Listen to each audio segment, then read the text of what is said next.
41 శ్లోకం. तवाधारे मूले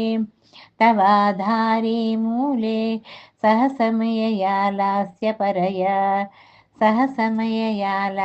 परया नवात्मानं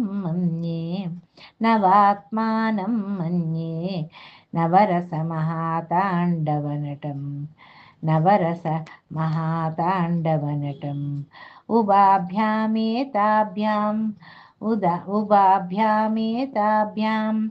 उदयविधिमुद्दिश्य दयया सनादाभ्यां जज्ञे जनकजननी मज्जगदिदं तवाधारे मूले ससमयया परया नवात्मानं मन्ये नवरसमहाताण्डवनटम् उभाभ्यामेताभ्याम् उदयविधिमुद्दिश्य दयया सनादाभ्यां जज्ञे जनकजननी मज्जगदिदम्.